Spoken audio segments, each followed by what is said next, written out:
Bien, tenemos sobre la mesa un material realmente denso que nos envió el Feri. Es un análisis de un solo capítulo del Libro de Mormón, 1 Nefi 22. Y la misión que nos hemos propuesto es entender por qué este pasaje, que a primera vista parece, no sé, un simple comentario, es considerado la clave profética de toda la primera parte del libro. Es que es mucho más que un comentario. Es como si el profeta Nefi, después de citar páginas y páginas de un profeta anterior, Isaías, se detuviera y dijera: a ver, sé que esto suena críptico, ahora déjenme darles el código para descifrarlo todo. Este capítulo es la decodificación. Un decodificador de profecías. Me gusta eso.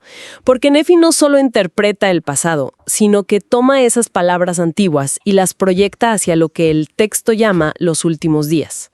O sea, traza un mapa del futuro. Exactamente. Y ese mapa tiene rutas muy claras. La dispersión y el eventual recogimiento de la casa de Israel. El sorprendente papel que jugarán las naciones no israelitas, los gentiles. Y una intervención divina que lo cambiará todo. Es donde, digamos, lo simbólico se estrella con la historia. De acuerdo, pues vamos a desempacar esto. Todo arranca como suele pasar en esta historia con los hermanos de Nefi, Lamán y Lemuel, que están, pues, confundidos. Acaban de escuchar las profecías de Isaías y, francamente, no entendieron nada. Lo que es, como bien dice el texto, su estado natural. Pero su pregunta es increíblemente reveladora. No preguntan qué significa esto, sino algo mucho más profundo. Cierto, preguntan, ¿todo esto de lo que se habla es para entenderse de manera temporal o espiritual? O sea, ¿es una metáfora bonita sobre el alma o está hablando de guerras, naciones y eventos que pasarán en el mundo real? Y esa pregunta es el centro de su problema. Para ellos, la religión y la historia son dos mundos separados. Lo que pasa en el templo no tiene nada que ver con lo que pasa en el campo de batalla. Piensan en o esto o lo otro. Una visión dualista que, me atrevo a decir, muchísima gente comparte hoy en día. Separan su vida espiritual de su vida cotidiana. Precisamente. Y la respuesta de Nefi es un intento monumental de derribar ese muro. Les va a demostrar que en la cosmovisión de los profetas, Dios no hace esa distinción. Su mano se mueve tanto en el alma de una persona como en el ascenso y la caída de los imperios. Su primer argumento es dejar claro que Isaías hablaba de ambas cosas a la vez. ¿Y cómo lo hace? ¿Cuál es el primer paso que da Nefi para aclararles este enredo mental? Les presenta un arco narrativo que es a la vez histórico y espiritual. Les dice, miren, la historia de nuestro pueblo Israel seguirá 3 pasos. Primero, una dispersión literal. Seremos esparcidos físicamente por toda la tierra por nuestra rebelión. Eso es historia pura y dura. No es una metáfora de sentirse perdido espiritualmente. Es gente real siendo exiliada y conquistada. Exacto. Segundo, una vez dispersos, seremos humillados y afligidos entre las naciones. De nuevo, un evento sociopolítico. Y tercero, en el futuro, habrá una redención. Un Mesías vendrá y comenzará el proceso de recogimiento. Y aquí establece la primera gran tesis del capítulo. La dispersión no es el final. Es una pausa, no un punto final. Es una fase.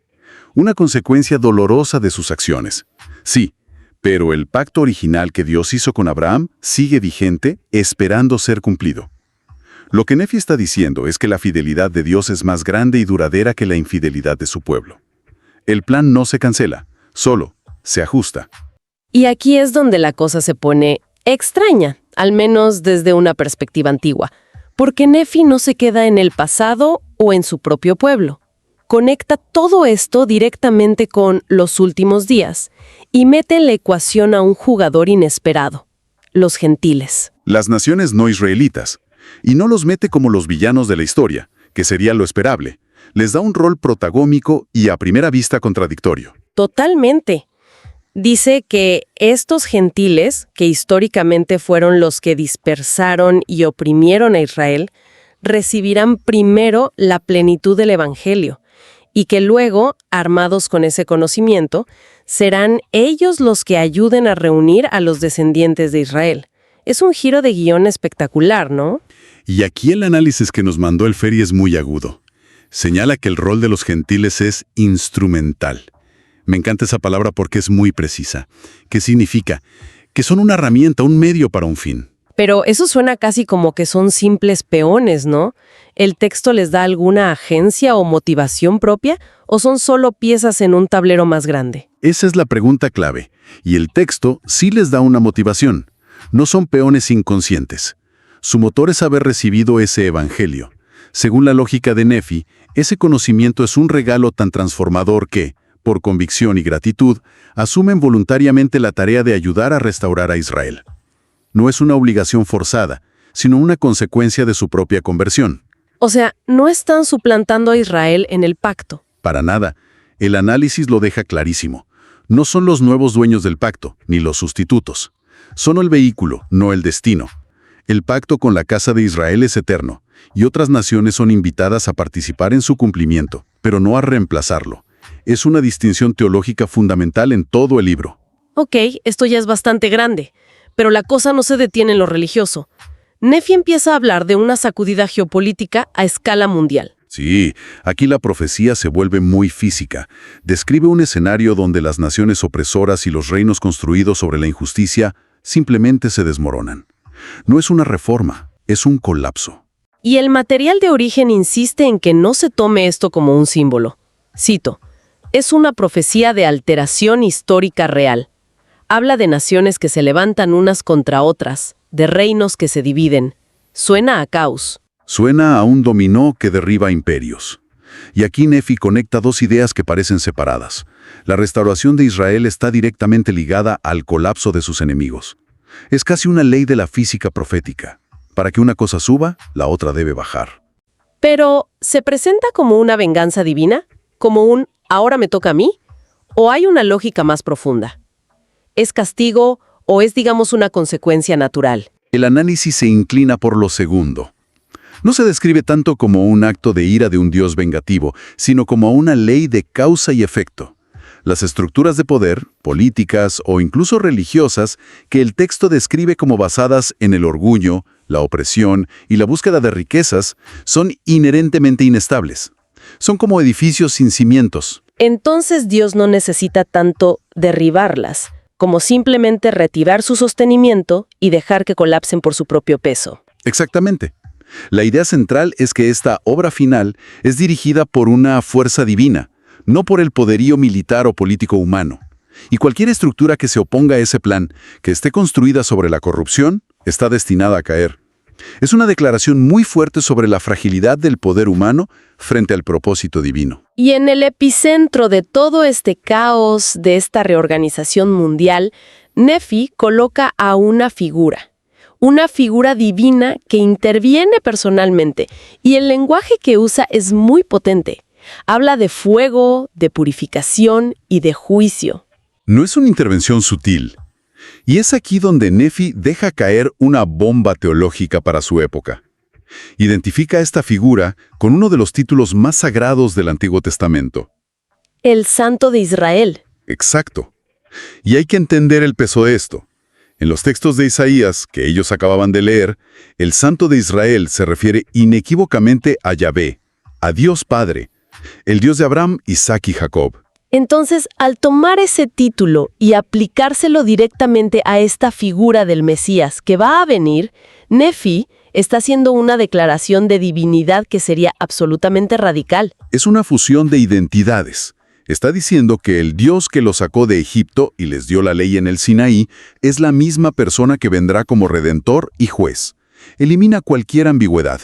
Y por si quedara alguna duda, remata citando una profecía de Moisés, aquella que habla de que Dios levantaría un profeta semejante a él. Nefi la toma y dice, ese profeta es este Mesías, Jesucristo. Cierra por completo el debate sobre de quién hablaba Isaías. Con esa identidad ya establecida, el tono del capítulo cambia. Se vuelve mucho más directo, casi polarizante. Traza una línea muy clara en la arena. Sí. Avanza hacia un final de contrastes absolutos, sin zonas grises. Por un lado, dice, los justos, aquellos que escuchen a este Santo de Israel, serán preservados, incluso si son pocos, incluso si están rodeados de enemigos, estarán a salvo. Pero, por otro lado, los inicuos y todos los que luchen contra Sión, Y aquí Sión parece ser más que un lugar geográfico, ¿verdad? Es como un sinónimo del pueblo del pacto de Dios. Correcto. Es el pueblo Fil. Y el texto dice que quienes luchen contra ellos serán destruidos como la paja. La advertencia es brutalmente directa. El análisis que leímos lo llama un contraste seco y absoluto, y creo que es la descripción perfecta.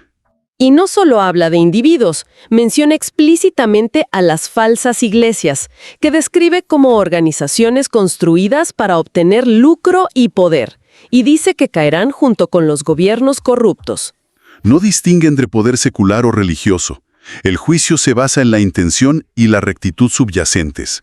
El orgullo, la riqueza usada con arrogancia, las instituciones que explotan a la gente. Todo eso, según Nefi, va en el mismo saco y tiene el mismo destino.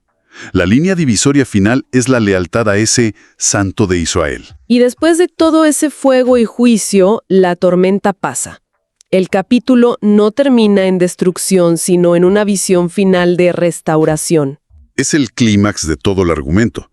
Después del colapso de los viejos sistemas, se abre el espacio para construir algo nuevo. Y esa construcción es el recogimiento literal de Israel de las 4 partes de la tierra. Aquí volvemos a la pregunta inicial de los hermanos, ¿temporal o espiritual? Y la respuesta parece ser temporal, muy temporal. Totalmente.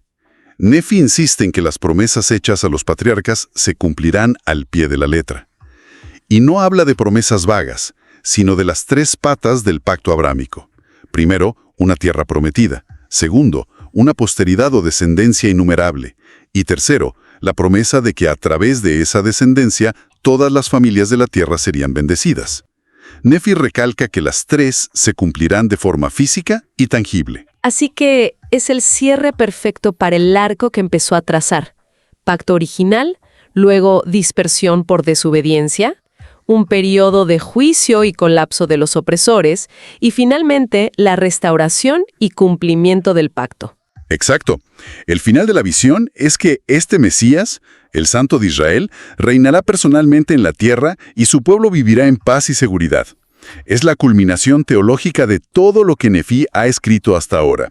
Presenta a un Dios que es consistente a lo largo de milenios, que es justo, pero que por encima de todo es fiel a su palabra y a sus promesas. De acuerdo, fue un recorrido intenso. Si tuviéramos que destilar esto en los puntos doctrinales clave que extrae el análisis, para tenerlo claro, ¿cuáles serían? Y primero y más importante, el pacto con Abraham es irreversible.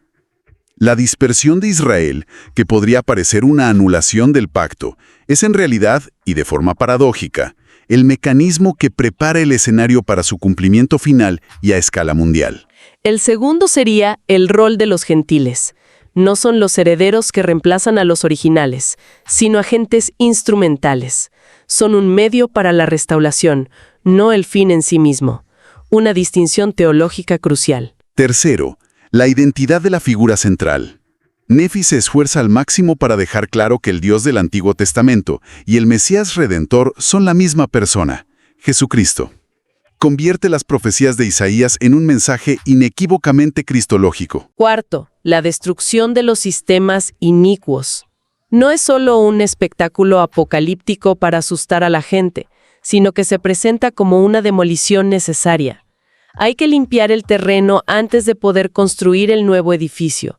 El orden antiguo debe caer para que surja el nuevo. Y por último, la gran respuesta a Lamán y Lemuel.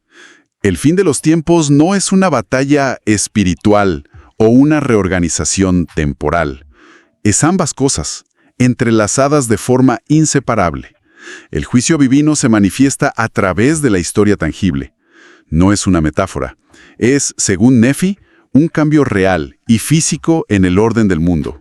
Es un capítulo increíblemente ambicioso.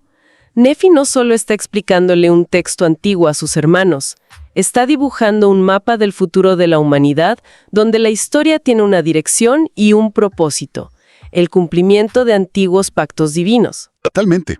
El análisis que nos llegó lo resume de forma brillante. Para Nefi, el arco de la historia es largo, pero se inclina hacia Cristo y hacia la restauración de Israel. El mensaje final es que, a pesar de los fracasos y desvíos humanos a lo largo de los siglos, Dios permanece fiel a su palabra. Y eso nos deja con una reflexión final. El texto traza esa línea tan dura y clara entre la preservación de los justos, por un lado, y la destrucción de los sistemas corruptos, sean políticos o religiosos, por el otro. Esto plantea una idea provocadora. Si vemos esta profecía no solo como una predicción de eventos futuros, sino como una descripción de las consecuencias inevitables de ciertos principios y sistemas, Entonces nos obliga a preguntar, ¿qué nos dice eso sobre la estabilidad de cualquier estructura de poder hoy en día en nuestro mundo? Si una institución, sea cual sea, se basa en el orgullo, la opresión o la ganancia a costa de otros, principios que el texto condena, está construyendo sobre roca o sobre arena, esperando inevitablemente su propio colapso, según esta lógica profética.